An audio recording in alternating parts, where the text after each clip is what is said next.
د مقدر صاحب په درناوي کې چې دا غونډه را جوړه ده نو یقینا چې کامیابه غونډه وه. د مقدر صاحب د ژوند او د فن احاطه کول ګران ځکه دی چې موږ سره د ملګرتیا د 45 کالو د ادبي ملګرتیا، نو دا 45 کاله یو اوږد سفر دی چې د یوې ورځې د یوې میاشتې یو کال خبر هم کوو، نو یقینا چې د کتابونو ضرورت دی چې پې ولیکلی شي. خو خوشحال په دې یم چې هغه د ساحر افریدي صاحب شعر دی چې صبر وکړه د وخت نوی باد را درومي، صبر وکړه د وخت نوی باد را درومي، د ساحر غزل به واړه محترم شي. نو دا مې په دې پورې وویله چې نوی وخت دی او انشاءالله دا احساس را بیدار شوی دی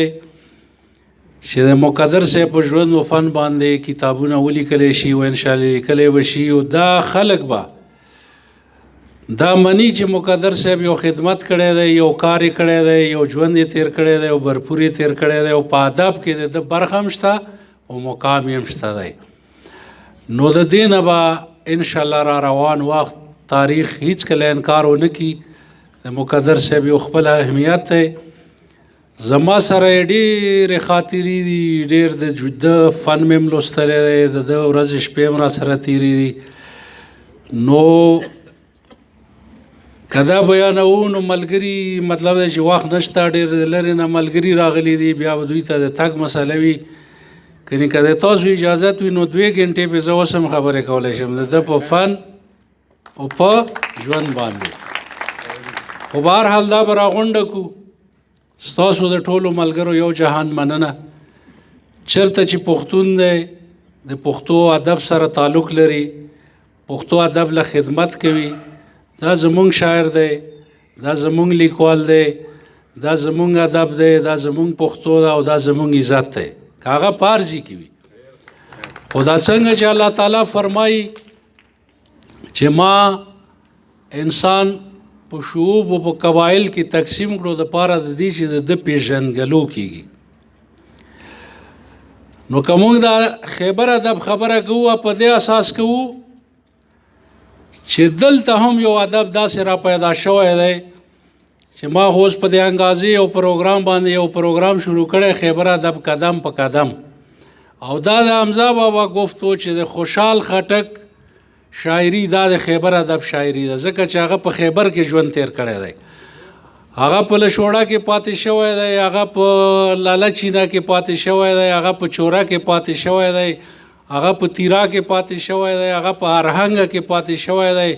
هغه په میشتي میله کې پاتې شوی دی. نو دلته چې هغه څه لیکلي دي او د مونږ د یو مشر دریاخان افریدي هغه ستاینه کړې ده چې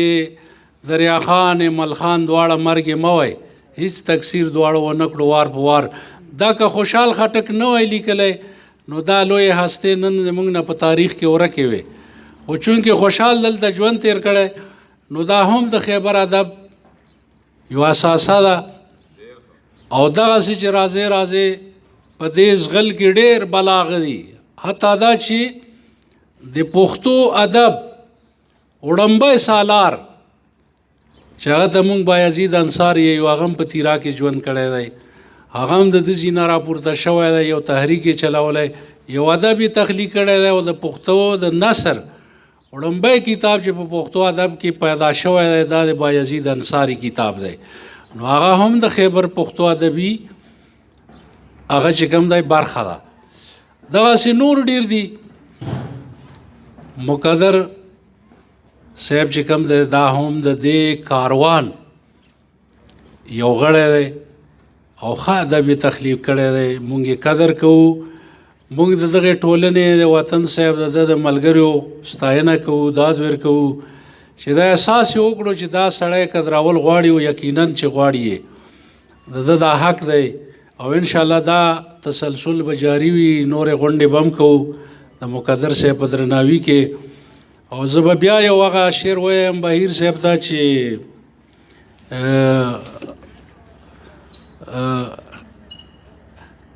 خلق